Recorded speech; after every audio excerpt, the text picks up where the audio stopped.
All right, that was quite the intro. Thank you. I'm gonna No pressure. Good to see everyone. try to juggle some of my water and pager. So I want to start out with a little context and story.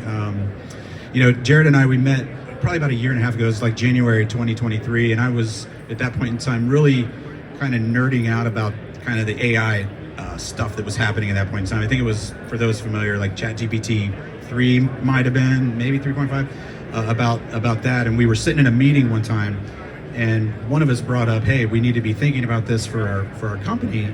And then we were both like, oh my gosh, like we're both super into this. We started chatting in a back channel, set up a weekly meeting, and totally it's been amazing the last year and a half, because we've basically met kind of weekly, talking through some of these potential opportunities and the different technologies that we're going to kind of address today, right? And so obviously AI is going to be a big part of our discussion today, and will probably weave itself through some of these other topics as well. But we're going to touch on a concept called decentralized orchestration, which we'll go through, and then go through media technology and do some spatial computing.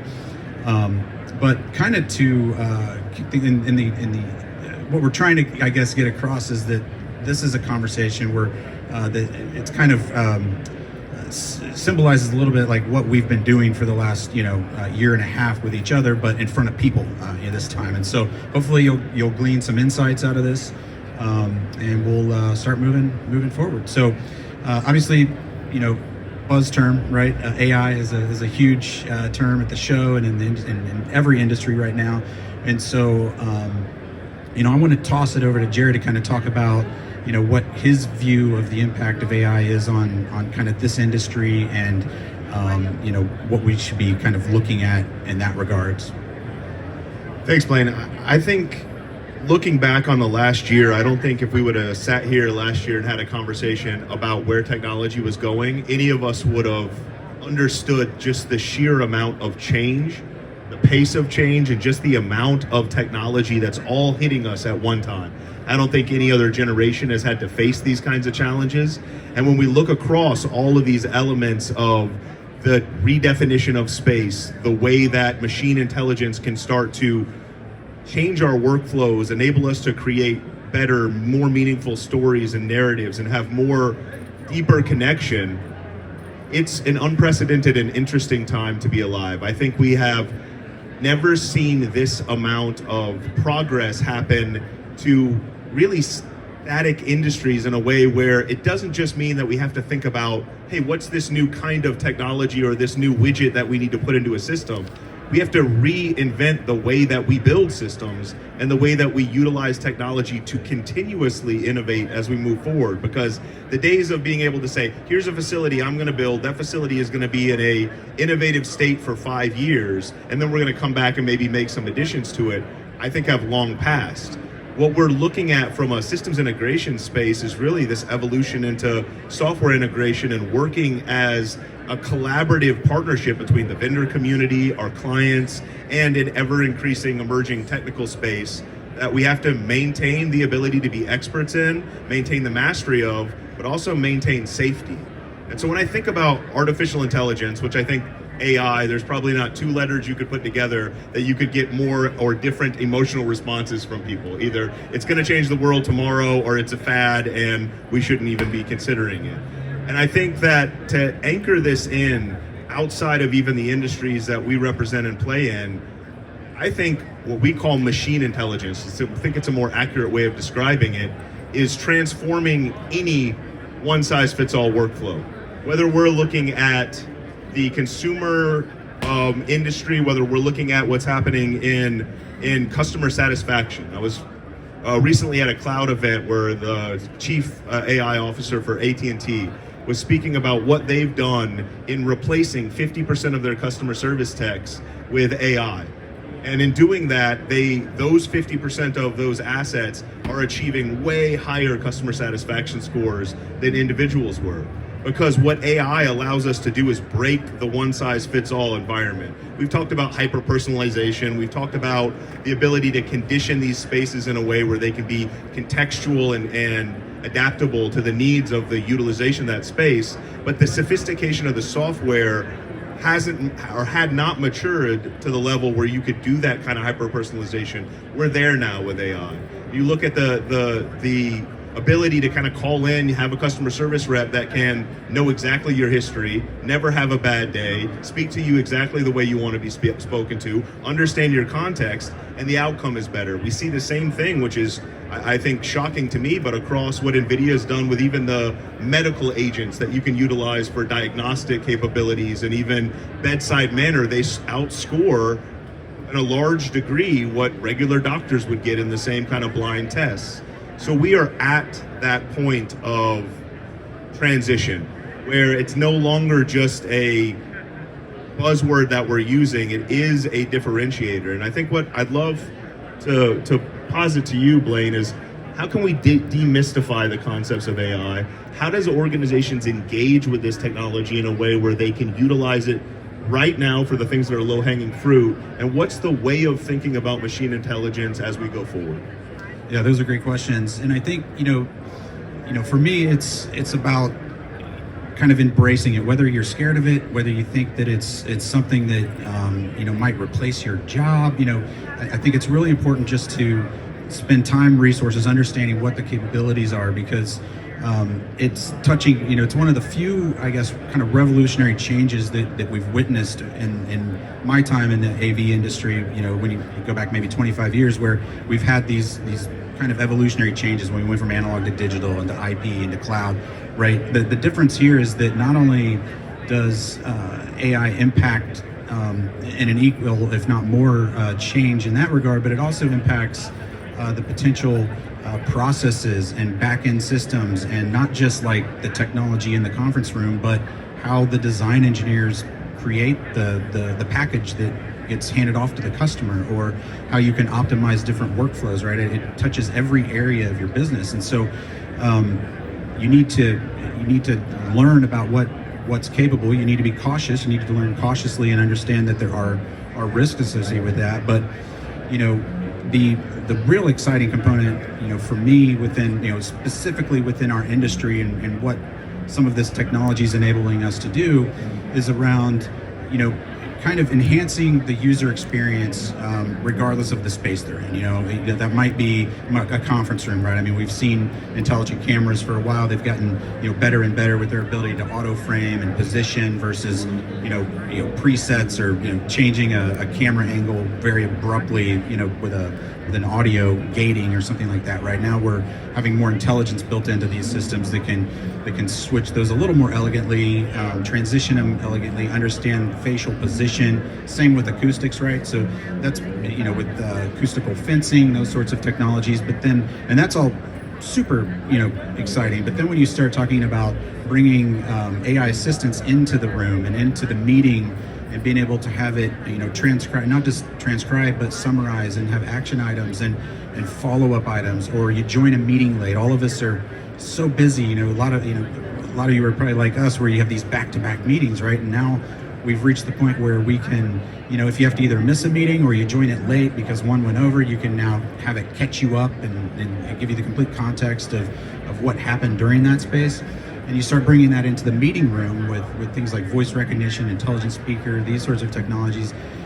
It's incredible. And with the whole point of all of it is to make the user experience better, like to elevate that user experience, to almost to remove the technology aspect from the space, right? I mean, those that have been in the industry, a while, know that it's always been kind of our goal to make it as easy, as seamless, to standardize the panels, to make it so a user that isn't technical can go in the room and maybe hit a one-touch join, those sorts of things. Now we're getting to the point where you can kind of start to enter a room and have it function and almost have like a virtual director, manage that room for you, like an AI that's going to do the camera positioning for you. It's going to do the microphones for you and set the audio up for you, and it's going to take the notes for you, and it's going to give you action items for you, so that you don't have to mess with any of that stuff, right? And then you get beyond, the conference room into your facility, your building, your smart building, and you start looking at the total user experience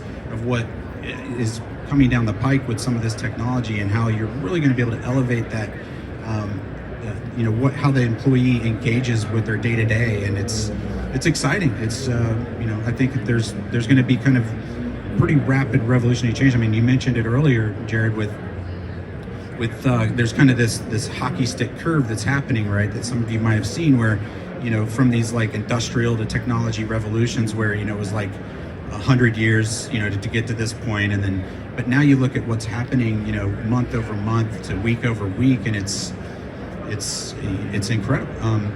One other example I'll give before I toss it back to you is, when you start looking at some of the actual media and audio type generative models that are coming out. I know that a lot of folks, usually when I'm talking to them, they're familiar with things like ChatGPT, Copilot, those sorts of things, and they might, have seen some video or audio generation tools, or specifically image generation tools like Midjourney. But about a year ago this time, I posted a video that went kind of viral around some video technology, and it was really bad, like compared to what you can do today. But it was insane, because you could prompt, video generation, and immediately you could see the writing on the wall that this is going to be something we're going to have to, in this industry, pay attention to, because we're integrators. We create mechanisms for media to be shared, to be created, to be edited, to interface with that, and AI plays a role in every aspect of that, right? Even from the creative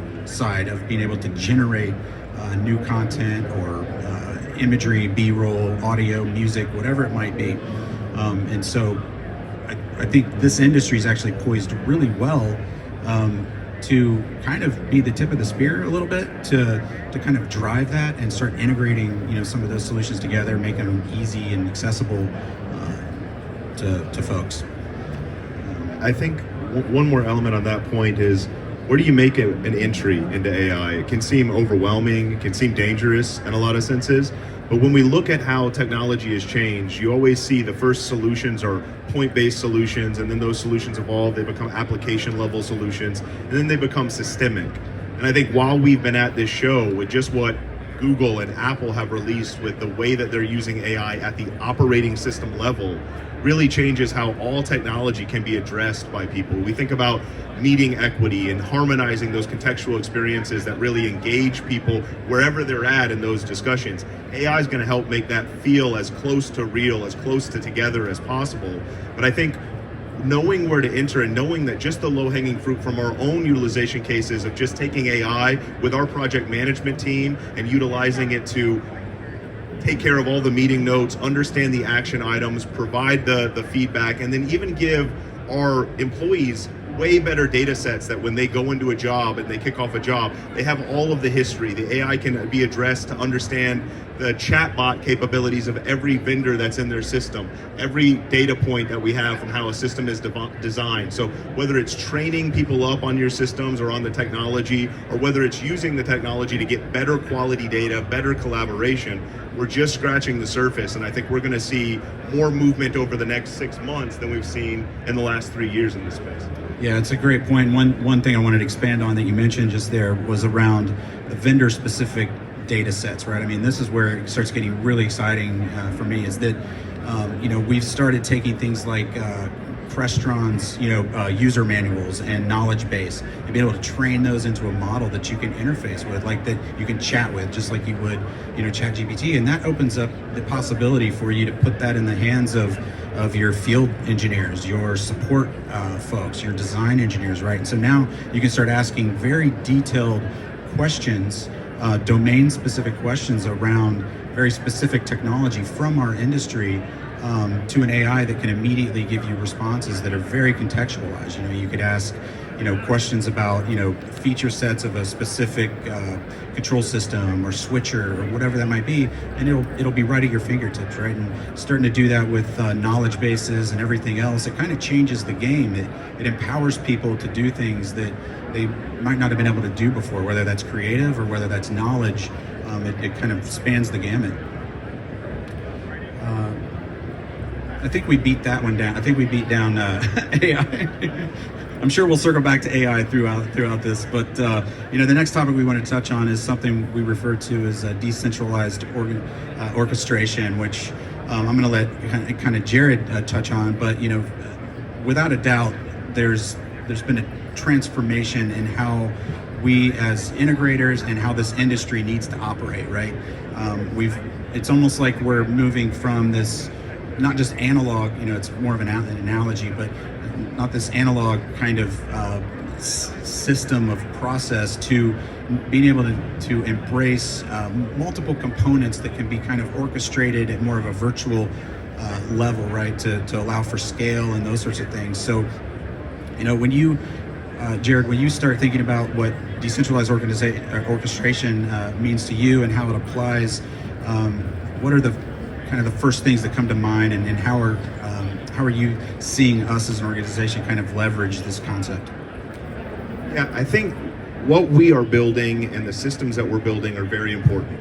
But I think how we build those systems into the future and how we build the joint relationships that are continuously evolving, it's a new challenge, right?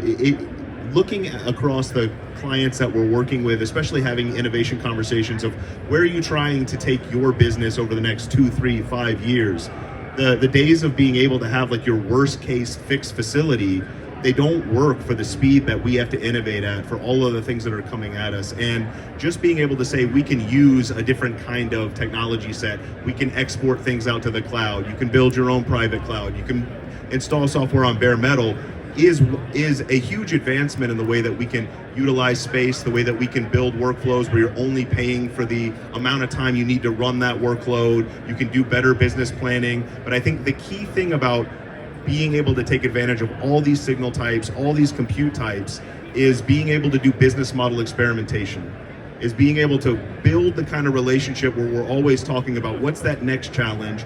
We've built this foundation that allows you to scale out across cloud or on-premise, but we've also built the way that we operate to move at that same speed, right? If we're talking about everything that's happening with AI, all the things that are happening with new infrastructures we can utilize, and we're still moving at the pace of email, or we're still moving at the resolution of PowerPoint, I think we have missed the plot.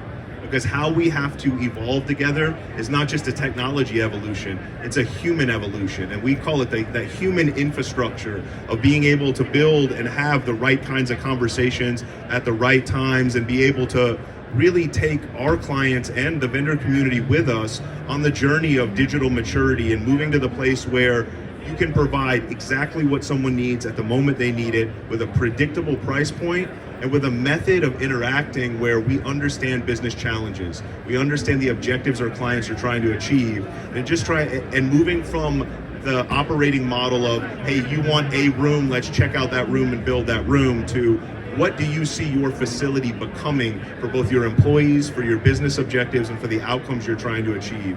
So when we talk about decentralized orchestration, it's really being able to commoditize all of the fabric that we can put technology on and creating a new human element fabric that allow us to have the conversations we need to have transparency, and to move at the speed of software development, asynchronously working. And it's these kinds of technologies coming together that I think give us the ability to solve problems we never could have solved before at a pace we never would have thought we could have solved those problems.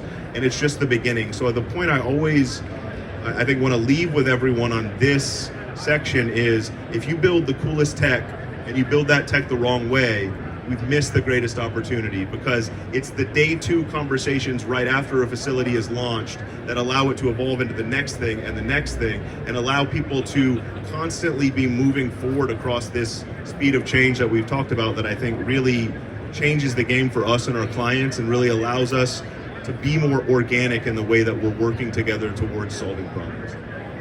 That's a great point. I'll just add that, one way to think about it in my mind is, with the AV industry, right, there's been these trends around, I guess not really trends, but these habits that we've all formed with how we develop code and technology and control system programming, these sorts of things, and really a lot of bad habits in a lot of areas that I've either been part of or just seen over the years, with storing the code on your own local machine, right, versus real true version tracking, right? And so when you start looking at how modern, really agile software development and cloud-based and SaaS companies operate, where they they're able to kick out features quickly. They're able to share the code. They leverage things like GitHub and Jira and these sorts of technologies. I mean, that's kind of a paradigm shift with what was traditionally done within our AV industry. And I think it's important for integrators and others to kind of embrace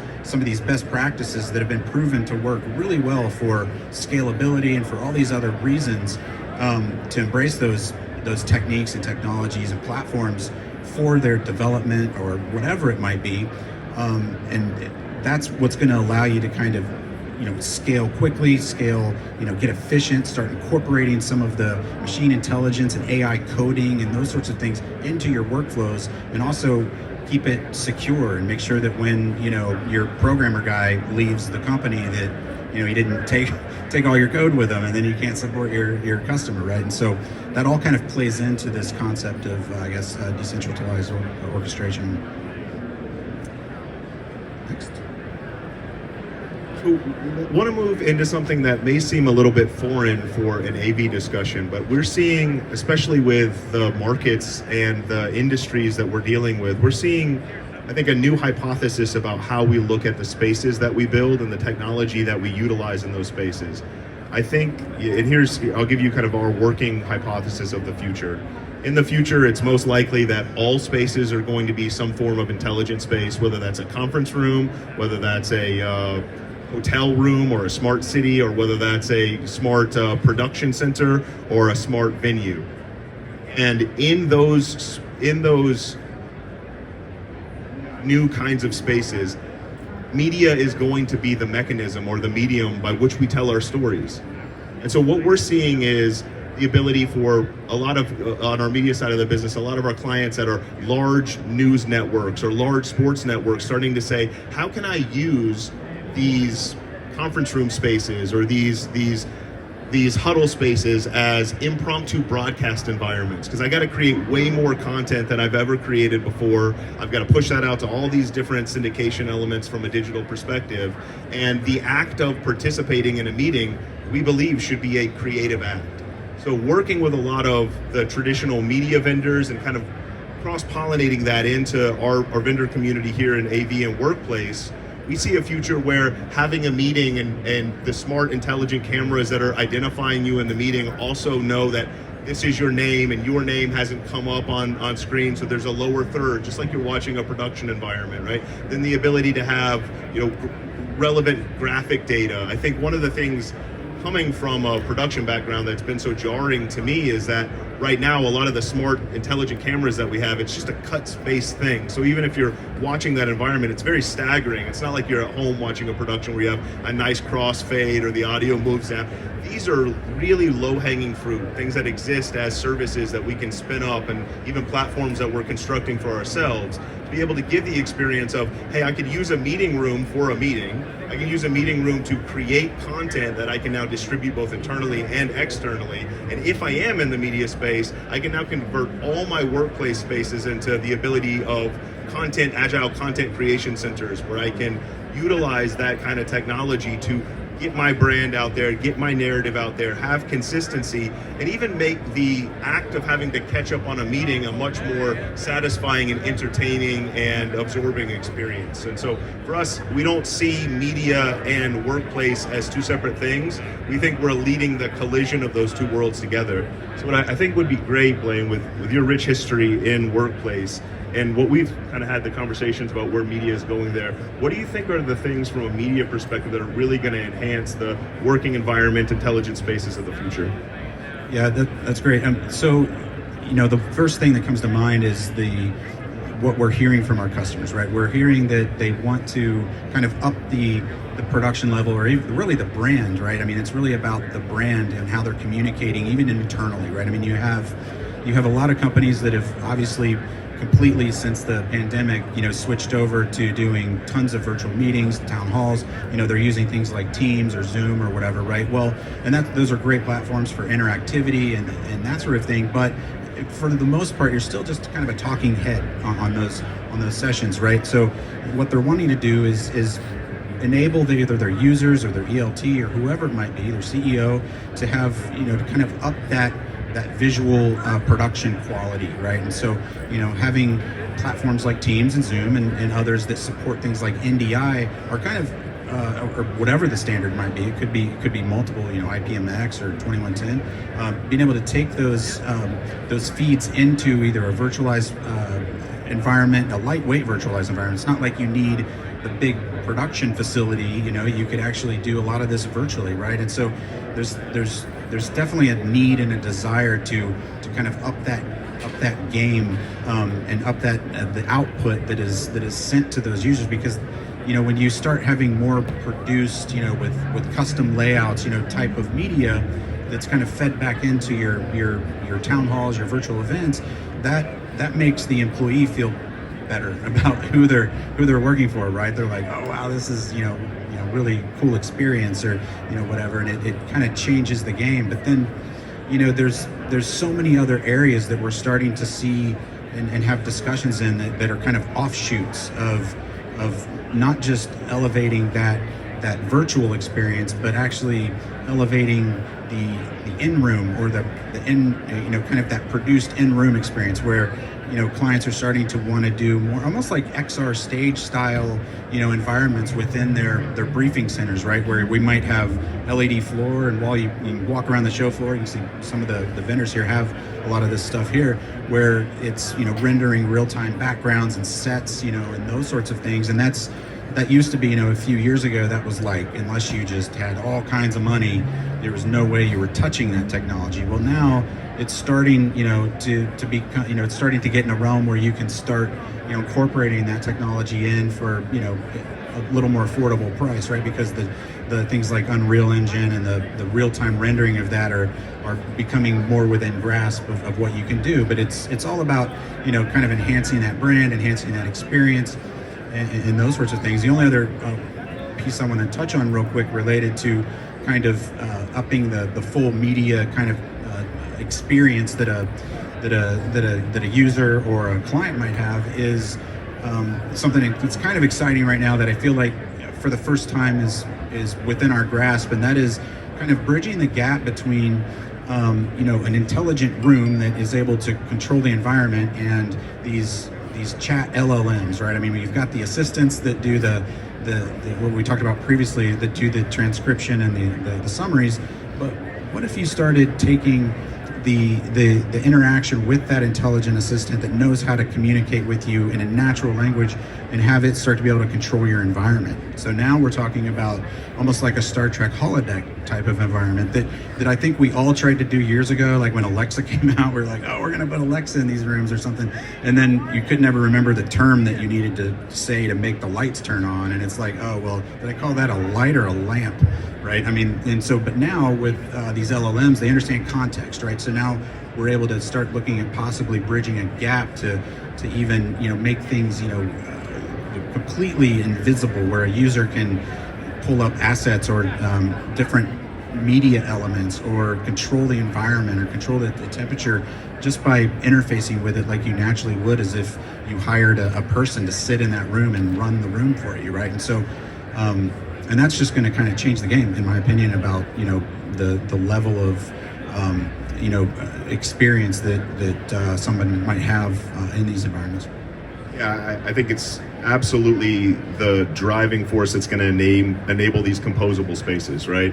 Hey, I want to use this as a meeting room, Alexa, or whatever my AI assistant is. Hey, it's time for us to turn this room into podcast mode. The lights, the shades, everything can align to that contextual output that you're trying to achieve. So I think for the sake of time, I'd like for us to move into the last component of spatial compute. And I think I would tee this up for you, Blaine, by saying I was skeptical. Right? When Apple Vision Pro, we were both there, right? Like day one, ordered the Apple Vision Pros, full geek mode. But I was skeptical. I was like, this seems like a bridge too far. I had utilized a bunch of AR, VR in the past, but it always seemed like a novelty.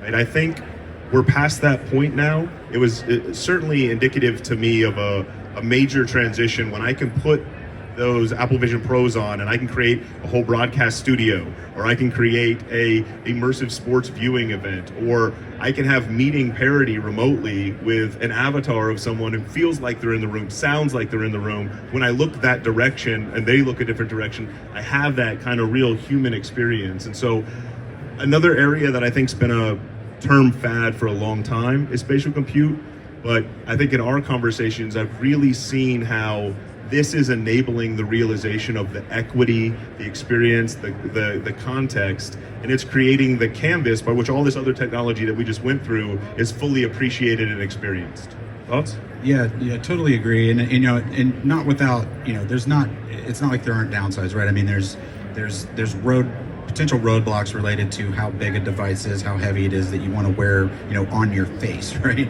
And I might be a little bit too much of a fanboy of the technology because I've been doing VR since, you know, the first devices came out. But I also understand that there's certain user experiences that evolve over time, and I think what's been interesting to kind of watch over the last decade or more is kind of this, you know, it almost comes in waves, right? There's these initial release of some of this technology, it's like, oh, it's going to change the world, and then everybody kind of forgets about it or doesn't care. And then there's this new thing that's like, oh, this is next level, it's really clear and whatever new features. And then it's, oh, there's AR and it's pass through, and you can actually have these objects in your real world, but it's really crappy quality or whatever, right? And then now you have a device like the Vision Pro, which comes out and it's like, wow, this is really clear and everything, but it's really expensive, you know. And so I think we're kind of watching these waves come by, but what it's done for me is it's kind of opened my eyes to what's possible in the spatial computing realm, and that obviously there's challenges with needing cheaper, lighter devices, which we all know with technology, that's where things are going to go, right? Things are going to get cheaper, lighter. They're going to get, you know, might be a while before it's truly immersive wearing, you know, glasses like these, but we'll probably get there someday. And I think the kind of the game-changing thing for me is when you start operating in more of a spatial environment where you can have all of your work represented in your actual environment that you're in. It opens up the possibility to do so many more things, and regardless of the environment you might physically be in, right? And so, especially with so many people working remotely now, I think there's a huge potential for folks to sort of start embracing some of this from a collaboration standpoint, for instance, where, like Jared said, you have these, you know, kind of virtual avatars, but they're getting so much better. I don't know, you know, I have this presentation deck, which is it's a little bit funny because I show what some of the early avatars, you know, even from like a year ago, looked like, and they look like these little Nintendo Wii, you know, like the little animated thing, and it's like, I'm never going to sit in a meeting with a little animated cartoon dude, you know, like across the table. Like, that's not going to happen, you know, unless it's like my kids or something. But, you know, business environment, that's not going to happen. But then you fast forward to, you know, what's available now, and you're starting to see that, okay, you know, the Vision Pro, and now even the Quest 3 and things from Meta are doing to scan your face and get a true 3D map mesh of you virtually in that environment, and then take it a step further and start doing full facial tracking for your eyes, position, eyebrows, mouth, nose, you know, cheeks, tongue, everything, to where it's basically you in this virtual environment. We could sit, you know, across the country from one another and sit at a virtual table like we're looking, make eye contact. You know, that's something we still really can't do in a you know, as long as video collaboration has been around, that's been a challenge, right? Like trying to convince somebody to look into the camera or look into the, you know, so that the remote participant feels like they're getting eye contact, but then they're, you know, the person that's looking into the camera is not really getting eye contact unless you have a teleprompter thing set up, or, you know, maybe using the Starline, you know, some of the new technology that's come out. But in an immersive environment, in a spatial environment, that's just part of it, right? And you can be collaborating on 3D objects that are in front of you, like holograms, or you could be collaborating on a virtual whiteboard canvas that is like essentially like a Spark board or something like that, where you have annotation capabilities and you have, you know, assets that you can share.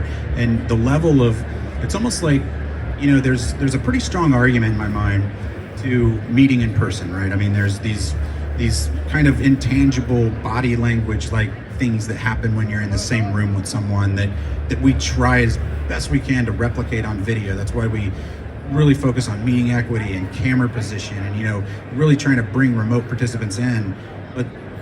But then you have this this level of what you're able to do with the best technology in a conference room, and then you have the top of that spectrum is meeting in person in that conference room with that person. I feel like spatial computing really kind of bridges that gap. It gets us so much closer to what it would really be like to be in that room with that person, because it's not just visual, it's audio too. So if you're sitting around a table with someone, it's using spatial audio to make him sound louder, like he's virtually sitting in that position versus someone sitting in this position, right? So it does immerse you in that environment. And so it's an area that I think people within our industry really need to pay attention to, because it's an area that our customers and everyone else are going to really want to start talking about and start incorporating into their platforms. And how can they integrate things like that into Teams or into Zoom, and have kind of the best of both worlds. And those are questions that we're starting to get, and it's an exciting time. Yeah. I think just to summarize it, and would love to get questions and love to connect with everyone and have these conversations, because I think it's really important for where we're going. But I think summarizing this up is we live in a brave new world. There's more opportunity and more disruption kind of at our fingertips than there's ever been.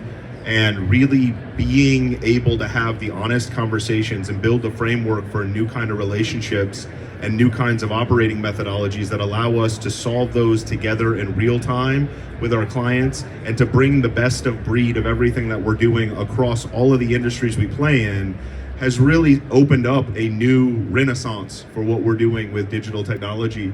And I think this is just the beginning of something that's going to continue to expedite and move forward. And we look forward to learning with our vendors and our clients and meeting this next decade together with everyone. It's going to be an exciting time. We thank everyone for your time, and just ask real quick, are there any questions?